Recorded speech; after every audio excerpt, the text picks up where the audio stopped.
এসআইআরে এখনো পর্যন্ত প্রায় 14 লক্ষের নাম বাদ। সবচেয়ে বেশি নাম বাদ উত্তর এবং দক্ষিণ কলকাতায়। নাম বাদ পড়ার তালিকায় এগিয়ে রয়েছে দক্ষিণ 24 পরগনাও। সূত্র মারফতে খবর পাওয়া যাচ্ছে, আরো জানা যাচ্ছে যে বেলা 12টা পর্যন্ত 13,92,000 নাম বাদ পড়েছে। আজ সাঁইথিয়ায় শুভেন্দু অধিকারী নেতৃত্বে পরিবর্তন সংকল্প যাত্রা দেখতে পাচ্ছেন। সেই কর্মসূচি ইতিমধ্যেই শুরু হয়েছে। বিরোধী দলনেতা পরিবর্তন সংকল্প যাত্রায় হাঁটছেন। কথা বলবো ভাস্কর মুখোপাধ্যায়, আমাদের প্রতিনিধি রয়েছেন। ভাস্কর, বিস্তারিত জানতে চাইবো, কোথা থেকে শুরু হলো এই কর্মসূচি, কোথা থেকে শুরু হলো এই মিছিল? দেখো, বীরভূমে নানুরের কিন্নাহারের পর আজ বীরভূমের সাঁইথিয়া থেকে এই সংকল্প যাত্রা শুরু হয়েছে এবং ঠিক জাস্ট 5 মিনিট আগে শুভেন্দু অধিকারী এখানে এসে পৌঁছেছেন। বিশাল এই যে যাত্রা সেটা শুরু হচ্ছে দমকল, সাঁইথিয়া যে দমকল কেন্দ্র রয়েছে ঠিক তার সামনে থেকে এবং শেষ হবে আনামোড়ের কাছে এবং সেখানেই একটি মঞ্চ তৈরি করা হয়েছে। সেই মঞ্চ থেকে দলীয় কর্মী নেতাদের উদ্দেশ্যে বক্তব্য রাখছেন বিরোধী দলনেতা শুভেন্দু অধিকারী। এবং আমরা যদি দেখি যে আজকে যে সংস্থায় প্রচুর মানুষ যোগ দিয়েছে, হাজার হাজার মানুষ বিভিন্ন বীরভূমের বিভিন্ন প্রান্ত থেকে তারা এসেছেন এবং এই সংকল্প যাত্রায় যোগ দিয়েছেন। শুভেন্দু অধিকারী এর আগে কিন্নাহারে তিনি জানিয়েছিলেন যে শুধু নানুর নয়, এরপরে তিনি গোটা বীরভূম জুড়ে এই সংকল্প যাত্রা করবেন এবং কর্মীদের উদ্দেশ্যে বক্তব্য রাখবেন। কারণ তাদের একটা বক্তব্য বারবার ছিল যে এখানে ভোটার রয়েছে, কিন্তু সেই ভোটারকে সংগঠিত করে ভোট কেন্দ্রে নিয়ে আসা, সেটা কিন্তু বিজেপির কাছে চ্যালেঞ্জ ছিল এই বীরভূমে। কারণ বিজেপি একটি বিধানসভা জিতলেও বেশ কিছু বিধানসভাকে তারা কিন্তু একদম হাড্ডাহাড্ডি লড়াই দিয়েছিল, শেষ মুহূর্তে তারা হেরে গেছিল। কারণ কি না, যখন ভোট গণনা চলছিল তখন বিজেপির এজেন্ডাই সেখানে ছিল না। এই কথা বিরোধী দলনেতাও তিনি উল্লেখ করেছেন এবং তার বক্তব্য একটাই, যে সমস্ত দলীয় কর্মীদের জাগিয়ে তোলা, সংগঠনকে মজবুত করা এবং সে ভোটারদের ভোট কেন্দ্রে নিয়ে আসা এবং যেদিন ভোট চলবে, গ্রহণ হবে এবং তারপরে যখন গণনা হবে সেখানে বিজেপি যারা নেতাকর্মী দায়িত্বে থাকবেন তাদেরকে কিন্তু সেখানে রাখতে হবে। সেই চ্যালেঞ্জ নিয়েই তিনি জানিয়েছেন যে তিনি শুধু নানুর নয়, নানুরের পর সাঁইথিয়ার পর বীরভূমের আরো যেসব শহরগুলি রয়েছে যেখানে বিজেপির সংগঠন মজবুত এবং বিজেপির জেতার একটা আশা রয়েছে, সেই এলাকাগুলিতে তিনি যাবেন। এবং আজকে আমরা দেখতে পাচ্ছি হাজার হাজার মানুষ এই মিছিলে যোগ দিয়েছে এবং বিশেষ করে মহিলারা বিশেষ করে এখানে যোগ দিয়েছে। একদম প্রথম সারিতে মহিলারা রয়েছেন, তাদেরকে সামনে রেখে শুভেন্দু অধিকারী হাঁটছেন। এবং আমরা যদি দেখি যে এখানে সাধারণ মানুষের যে উদ্দীপনা, সেই উদ্দীপনা কিন্তু বিপুল। কারণ আমরা শুধু দেখতে পাচ্ছি যে বিভিন্ন বেলুন দিয়ে এখানে তৈরি করা হয়েছে সেখানে, এবং একইভাবে দলীয় পতাকা, তার সঙ্গে রয়েছে গেরুয়া পতাকা এবং জয় শ্রীরাম লেখা পতাকা নিয়েই প্রচুর মানুষ এখানে যোগ দিয়েছেন। এবং সবথেকে উল্লেখযোগ্য যেটা, যে মহিলাদের মানে এখানে আসাটা কিন্তু খুব গুরুত্বপূর্ণ। কারণ বিজেপির যে মিছিল মিটিং হয়েছে সেখানে কিন্তু আমরা মহিলাদের কম দেখেছি, কিন্তু দুটি যাত্রাতেই, সংকল্প যাত্রা দুটি, যেটা নানুরে হয়েছে এবং আজকে সাঁইথিয়াতে হচ্ছে, সেখানে কিন্তু চোখে পড়ার মতো ভিড় মহিলাদের। একটা জিনিস খুব পরিষ্কার, যে উদ্দীপনা রয়েছেন বিরোধী দলনেতা, তিনি কি বক্তব্য রাখবেন দলীয় নেতাকর্মীদের কাছে, সেটা খুবই গুরুত্বপূর্ণ। এবং সেই বিষয়গুলি মাথায় রেখেই কিন্তু এই সংকল্প যাত্রা প্রায় 2 কিলোমিটার দূরে সংকল্প যাত্রা চলবে এবং সেখানে যে আনামোড়, সেখানে গিয়ে সেই সংকল্প যাত্রা শেষ হবে এবং সেখানেই তিনি দলীয় নেতাকর্মীদের উদ্দেশ্যে বক্তব্য রাখবেন। তিনি কি বক্তব্য রাখেন সেটা কিন্তু খুবই গুরুত্বপূর্ণ।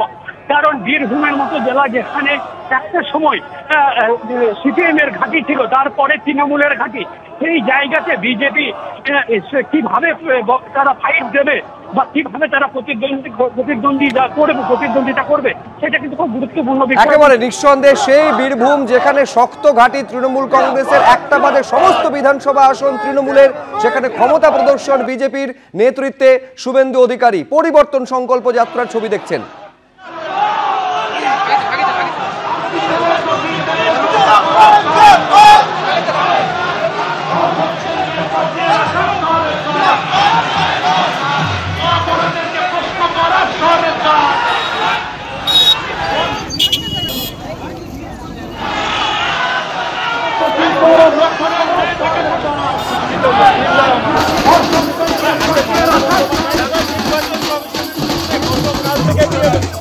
বিয়ে দেওয়া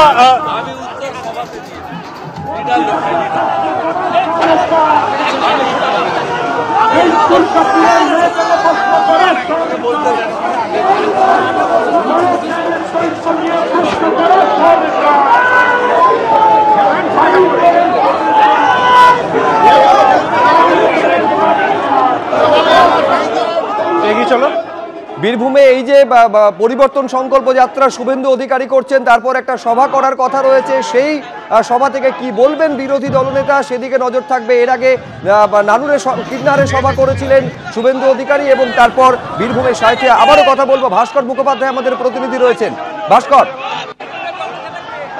একদম নানুরে তিনি পরিকল্পনা দিয়েছিলেন যে ভোটারদের কিন্তু ভোট করতে হবে, দলীয় সংগঠন মজবুত করতে হবে। তিনি যখন কর্মীদের সঙ্গে মিট করেন তখন তিনি সরাসরি কর্মীদের বলেছিলেন যে চ্যালেঞ্জ কিন্তু নিতে হবে, কারণ যেভাবে ভোটার রয়েছে এখানে, বিশেষ করে বীরভূমে ভোটার রয়েছে বিজেপির, কিন্তু ভোট কেন্দ্রে আনতে পারছে না, সংগঠনকে মজবুত কেন করা যাচ্ছে না, সেই বিষয়গুলি কিন্তু সরাসরি তিনি নেতা কর্মীদের কাছে জানতে চেয়েছিলেন। এবং তিনি বলেছিলেন যে যেমন রোগও আছে সেরকম ওষুধও আছে, এবং তিনি পরিষ্কার শাসক দলকে সেদিন কিন্তু তিনি এক প্রকার একদম বুঝিয়ে দিয়েছিলেন যে এবার লড়াই কিন্তু সামনাসামনি এবং লড়াই হবে, এবং সেই বিষয়টাই এখানে গুরুত্বপূর্ণ হয়ে উঠেছে। এবং যেভাবে বিরোধী দলনেতার নানুরের সভার পর এই যে সাঁইথিয়াতে সভা হচ্ছে, সেখানে প্রচুর মানুষ যোগ দিয়েছেন, হাজার হাজার মানুষ যোগ দিয়েছেন। প্রায় 2 কিলোমিটার ধরে এই যাত্রা 2 কিলোমিটার ধরে এই যাত্রা চলবে।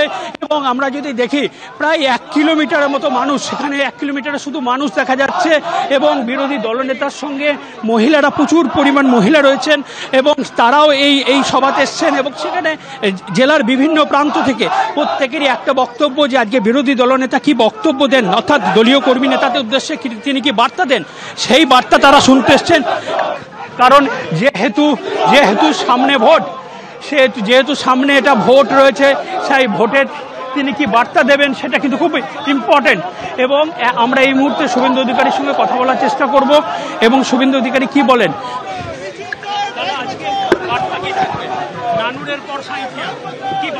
পরিবর্তনের ঝড় ঘূর্ণিঝড়ে পরিণত করতে হবে। চুরি, দুর্নীতি, মাফিয়া রাজ, বেকারত্ব, নারী নির্যাতন, আদিবাসী তফসিলিদের উপর অত্যাচার, তোষণ, হিন্দুদের ধর্মাচরণে বাধা দেওয়া, অনুপ্রবেশকারীদেরকে, অবৈধ অনুপ্রবেশকারীদের সংরক্ষণ দেওয়া, এসআইআরকে ভণ্ডুল করা, ভোট লুট করার বিরুদ্ধে সর্বস্তরের মানুষ সংকল্পবদ্ধ হচ্ছেন পরিবর্তন সংকল্প যাত্রাতে, যে তারা আগামী এপ্রিল মাসের মধ্যে যে নির্বাচন হবে সংকল্পবদ্ধভাবে নো ভোট টু মমতা করবে এবং ভারতীয় জনতা পার্টিকে আনবে। এবিপি আনন্দ, এগিয়ে থাকে, এগিয়ে রাখে।